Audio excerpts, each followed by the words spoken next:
नमस्कार, मुद्दे की बात में आप सभी का स्वागत है। मैं हूं आपके साथ यशी शुक्ला और आज मुद्दे की बात में बात करेंगे कानून का रक्षक बना भक्षक।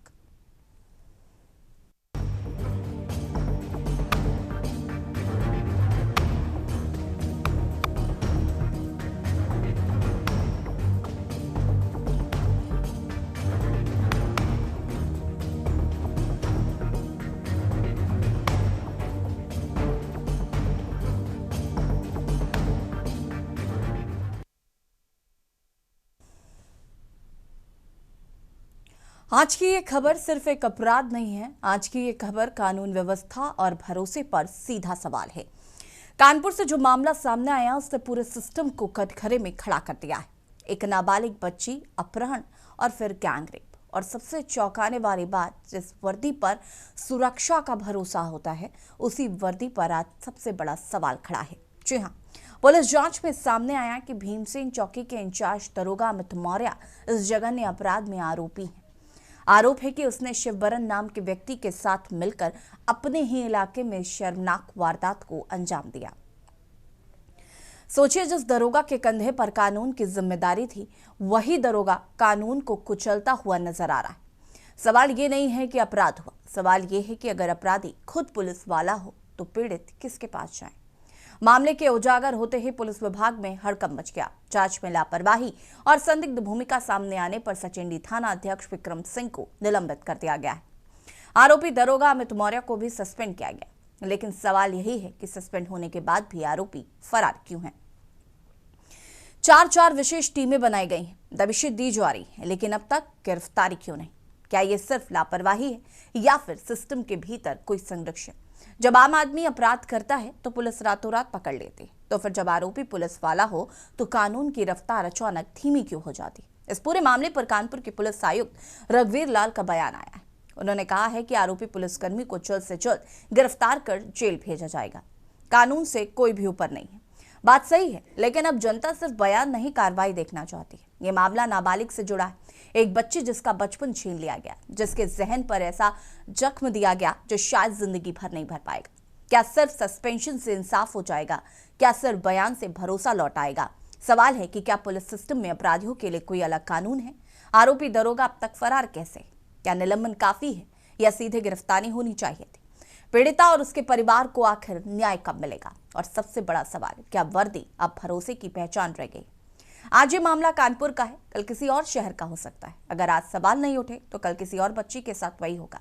कानून सबके लिए बराबर होना चाहिए, चाहे आरोपी आम आदमी हो या फिर वर्दी में बैठा कोई दरोगा।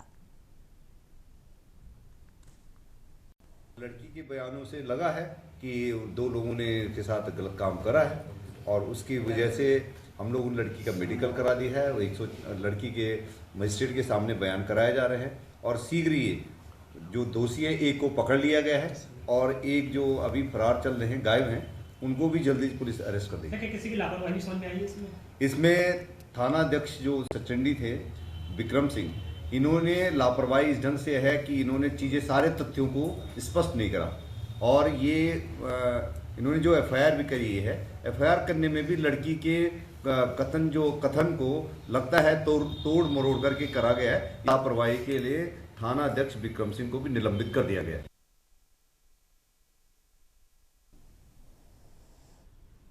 और इसी मुद्दे पर बातचीत करेंगे। मेहमान हमारे साथ जुड़ चुके हैं सारिका गुप्ता, कानपुर से हमारे संवाददाता सुभाष द्विवेदी, सपा प्रवक्ता हमारे साथ जुड़ चुके हैं, सुनील त्रिपाठी वरिष्ठ पत्रकार हमारे साथ जुड़ चुके हैं। सबसे पहले तो आप सभी का बहुत बहुत स्वागत। शुरुआत सारिका से करते हैं। सारिका, इस पूरे मामले को लेकर क्या कुछ जानकारी है, साथ ही साथ क्या कुछ अपडेट है? बिल्कुल, मैं बता दूं, ये जो प्रकरण है ये कानपुर के सचंडी थाना क्षेत्र का है, जहां पर एक नाबालिग लड़की के साथ जो है दुष्कर्म किया जाता है और कोई नहीं, उस दुष्कर्म के दो आरोपी हैं जो सामने आए हैं। एक पत्रकार है जिनको गिरफ्तार कर लिया गया और वहीं पे दूसरे जो हैं वो दरोगा हैं जो अभी फरार चल रहे हैं। और एक बड़ी चुनौती, जिस तरीके से दरोगा जो है अमित मौर्य वो सामने आए हैं और उसके बाद एक पुलिस के लिए बड़ी चुनौती साबित हुई है, क्योंकि पुलिस को रक्षक कहा जाता है और ऐसा दुष्कर्म करने के बाद जो है रक्षक ही भक्षक बन चुकी है।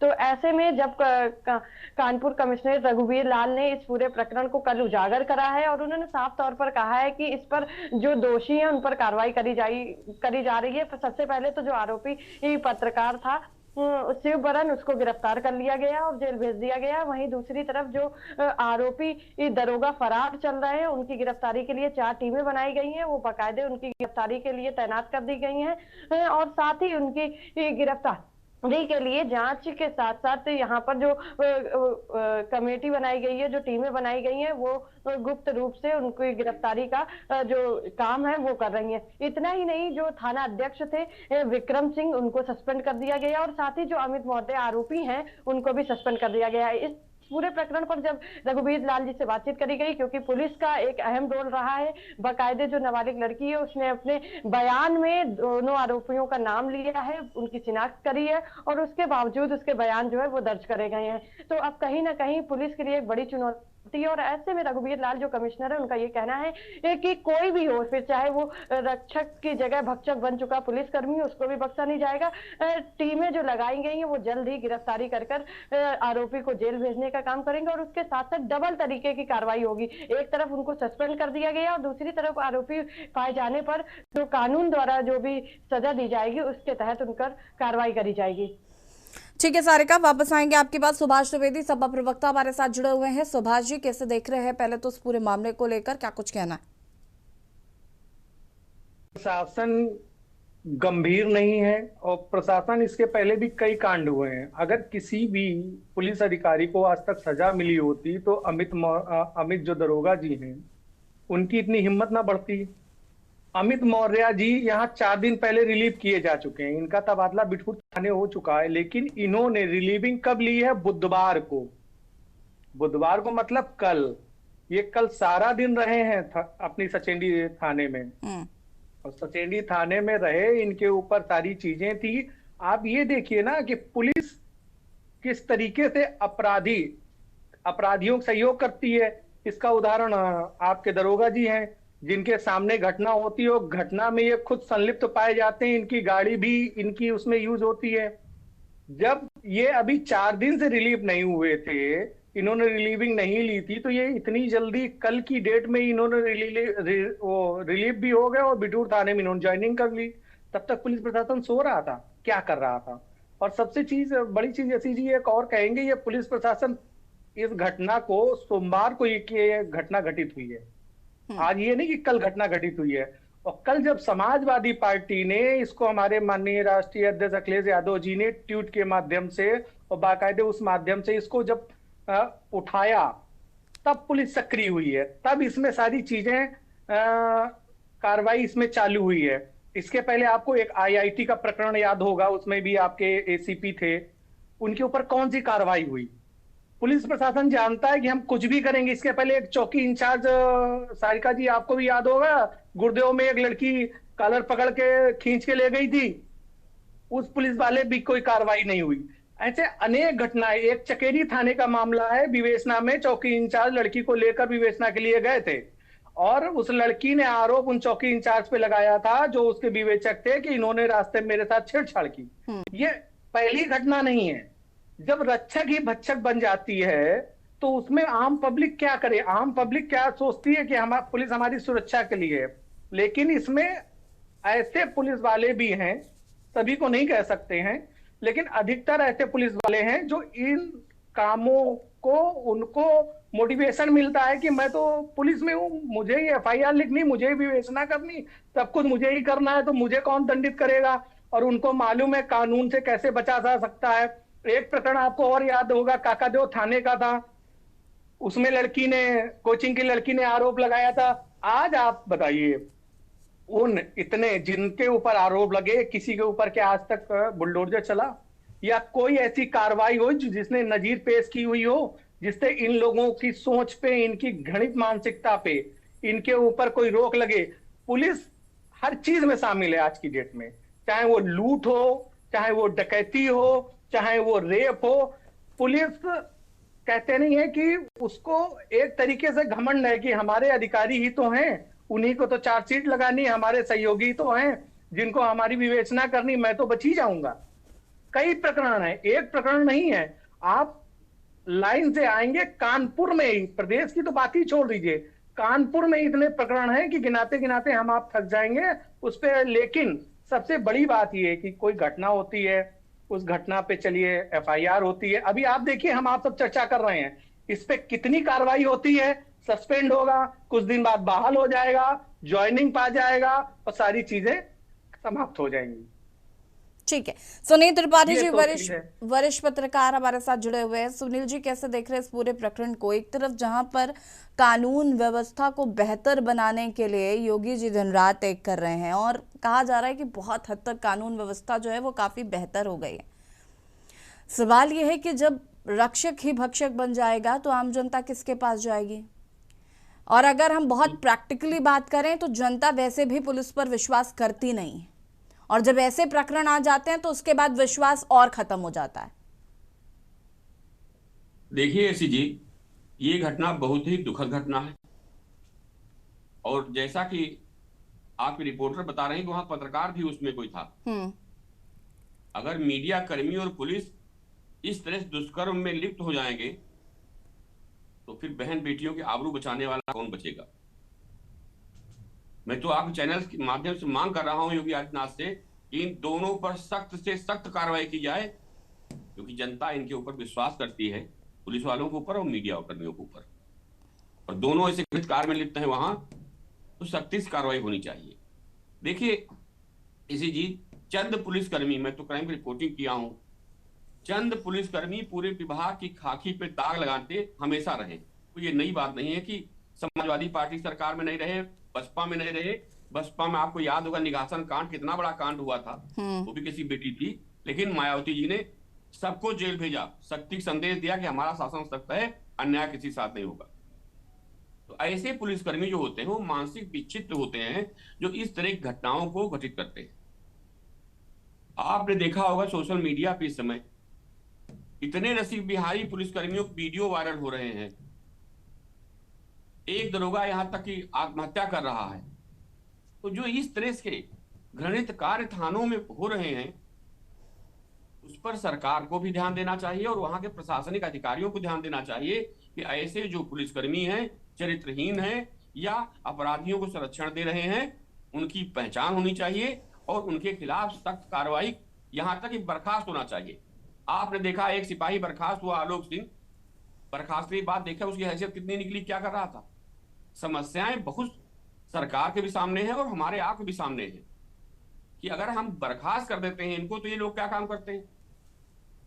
कानून सख्त होना चाहिए, ऐसे कर्मियों को सस्पेंड नहीं होना चाहिए। सस्पेंशन, ट्रांसफर कोई पनिशमेंट नहीं है। अपराध सबके लिए उसी समान होना चाहिए, चाहे छोटा आदमी हो चाहे पुलिसकर्मी हो। लेकिन सुभाष जी की एक बात से मैं बिल्कुल सहमत हूं, ये मन बढ़त होते हैं पुलिसकर्मी, जानते हैं कि जांच भी करेगा तो हमारा ही विभाग का अधिकारी करेगा। और जिस तरह से सर्वोच्च न्यायालय ने पुलिसकर्मियों की नकेल कसी है सी जी, वरना मैंने वो दौर भी देखा है कि पुलिसकर्मी गाड़ियों में बैठा बैठा लोगों को ले आते थे, इनकाउंटर करते थे, वो लोग चिल्लाते थे मार दिए जाएंगे, कोई सुनने वाला नहीं। आज भी आप जो कह रही हैं ये बिल्कुल सत्य है कि थाने में शरीफ आदमी जाना नहीं चाहता है। बिल्कुल, वो जानता है वहां व्यवहार कैसा होता है, चाहे योगी जी की सरकार हो चाहे अखिलेश जी की सरकार हो। ये मानसिकता नहीं बदल पाई भी पुलिस की। किसी भी पुलिसकर्मी, जरा प्यार से आप बात देख करके देखिए, उसमें से 10% तो आपको ऐसे मिलेंगे जो हिटलर जैसे मिलेंगे, आपसे बात करना तो छोड़ दिए, कहो 2-4 गालियां भी देते। तो ये मानसिकता कब बदलेगी, मेरी ये समझ में आ रहा है। और इसके लिए सीसी फुटेज भी लगाए गए थानों में, तब भी क्या हाल होता है, लोग चौराहों बैठ के लेन देन करते हैं, भ्रष्टाचार को अंजाम देते हैं। और जो इस तरह घटनाएं एक नहीं है, उत्तर प्रदेश में दर्जनों ऐसी घटनाएं घटित हुई जो पुलिसकर्मियों द्वारा रेप किया गया। एक आधे फांसी होनी चाहिए इसके ऊपर। जब तक फांसी नहीं होगी तब तक नजीर नहीं बनेगी। बहन बेटियों की इज्जत बचाना इसी तरह से मुश्किल होता रहेगा। हम किसके पास जाएं? सवाल उठता है, या तो हम मीडिया के पास जाते हैं अपनी आवाज उठाने के लिए, या हम पुलिस के पास जाते हैं, और दोनों अगर इसमें लिप्त हैं तब तो फिर भगवान ही रक्षक है। और ये एक नजीर होनी चाहिए कानपुर में कि ऐसे मीडिया कर्मियों को, पुलिसकर्मियों को फांसी की सजा देनी चाहिए अगर उन्होंने अपराध किया है तो। किसी जी ठीक है, चर्चा को आगे बढ़ाएंगे, आप सभी हमारे साथ बने रहिएगा। और यहाँ रुकेंगे छोटे से ब्रेक के लिए, जो हासिल होता है।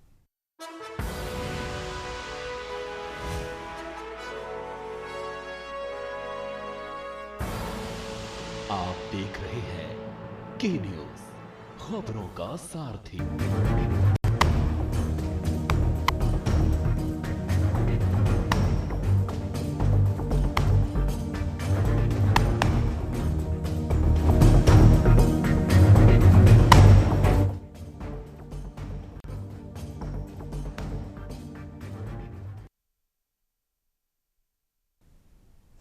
ब्रेक के बाद एक बार फिर से आप सभी का स्वागत है और बात कर रहे हैं कानून का रक्षक पना भक्षक चौचासी मामले पर। जिस तरीके से कानपुर में गैंग रेप किया गया उसमें दरोगा की संलिप्तता पाई गई है और दरोगा अभी तक फरार है, उसकी कोई गिरफ्तारी नहीं हुई है।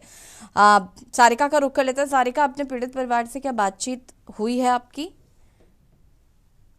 तानू पीड़ित परिवार में जो बेटी है उसके पिता से मेरी बातचीत हुई है और उन्होंने पहले तो सारा विवरण देने से मना कर दिया था। कहीं ना कहीं उन्हें धमकाया भी गया था इस पूरे प्रकरण को लेकर कि वो सामने ना आए, क्योंकि ऐसा मामला है और ऐसे में हम मीडिया वाले खुद सहयोग करेंगे और बेटी की जो शिनाख्त है या फिर उसकी जो पहचान है उसको छुपाने का काम हम लोग करते हैं। तो कहीं ना कहीं उसकी फोटो वगैरह नहीं हुई है, लेकिन हाँ मेडिकल हो चुका है और उसके मजिस्ट्रेट के सामने बयान दर्ज हो चुके हैं और बिना डरे उसने एक मतलब जिस तरीके से हिम्मत का काम उसने करा है, नाबालिग है, 15-16 साल की लड़की है और उसने हिम्मत के तहत कार्य करते हुए अपने पूरे बयान जो है बिना डरे हुए, जबकि उसको इतनी धमकी मिल रही थी उसके बावजूद भी बिना डरे उसने लोगों की पहचान बताई है, पूरी घटना जो है वो बताया है और जो गाड़ी थी उसके बारे में पूरी जानकारी दी है। जिसके बाद अब पुलिस महकमा हड़कंप मचा हुआ है पुलिस महकमे में और लगातार अब जो है एक आरोपी गिरफ्तार कर लिया गया तो दूसरे आरोपी की गिरफ्तारी के लिए जो टीमें हैं वो रवाना कर दी गई हैं और उस पर भी कड़ा शिकंजा कसा जाएगा।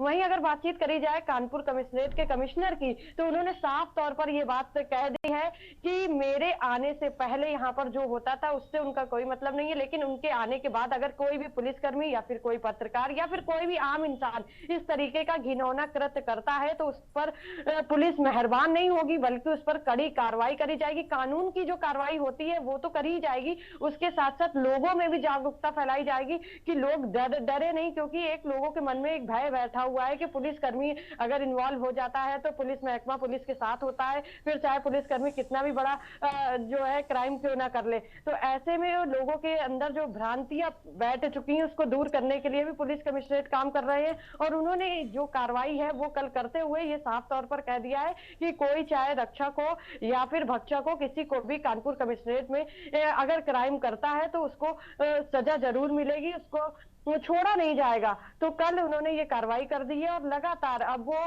फोन के माध्यम से अपनी जो टीमें लगाई गई हैं उनसे बातचीत कर रहे हैं और कहीं ना कहीं गिरफ्तारी पर सबसे ज्यादा जोर दिया जा रहा है।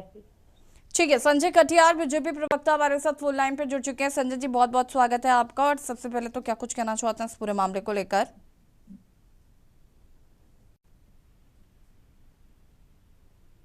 संजय कटियार जी, आवाज आ रही है आपको?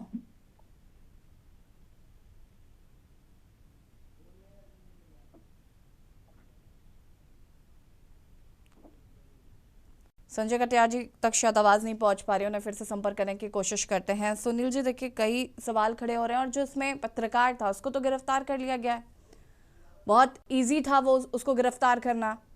अमित मौर्य अभी तक गिरफ्तार नहीं हो पा रहे हैं, उनकी पोस्टिंग हो जाती है बट बिठूर और वो वहां चले जाते हैं लेकिन उनकी गिरफ्तारी नहीं हो पा रही, मिल नहीं पा रहे हैं वो। मुझे लगता है अमित मौर्य का होलिया नहीं समझ आ रहा है पुलिस वालों को, इनविजिबल हो गया, वो दिखाई नहीं पड़ रहा है।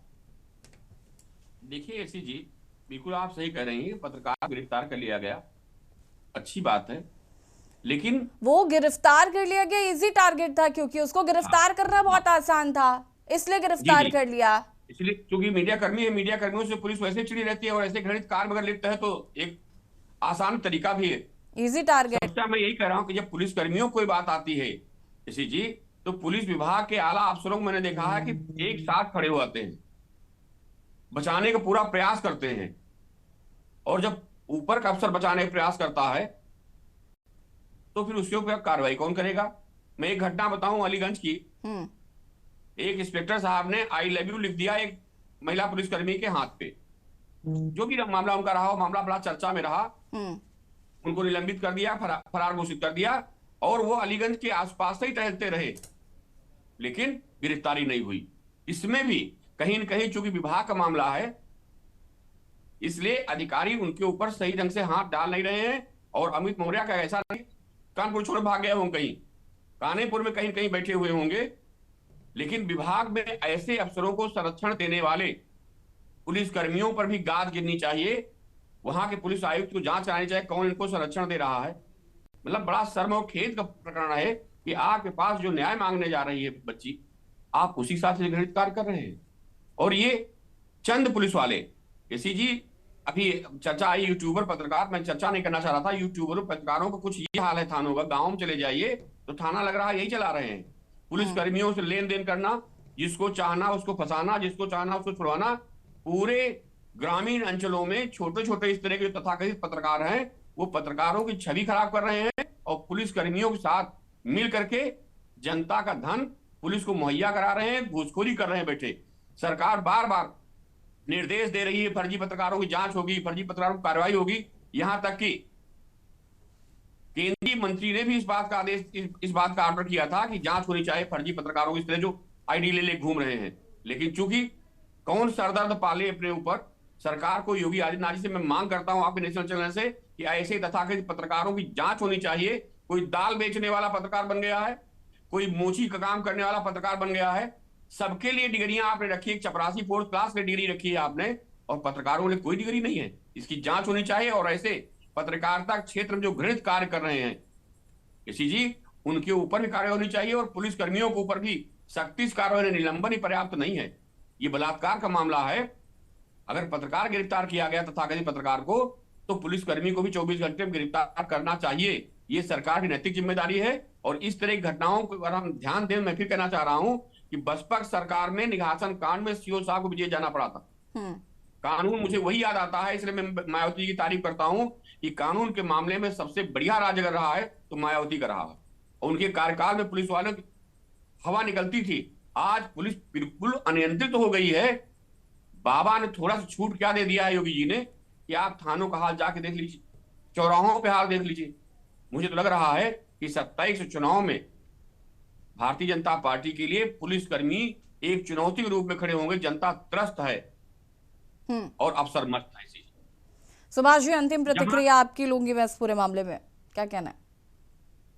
यसी जी, पुलिस निरंकुश है। आप ये देखिए, सबसे पहले जो FIR होनी चाहिए पास्को एक्ट के तहत होनी चाहिए थी।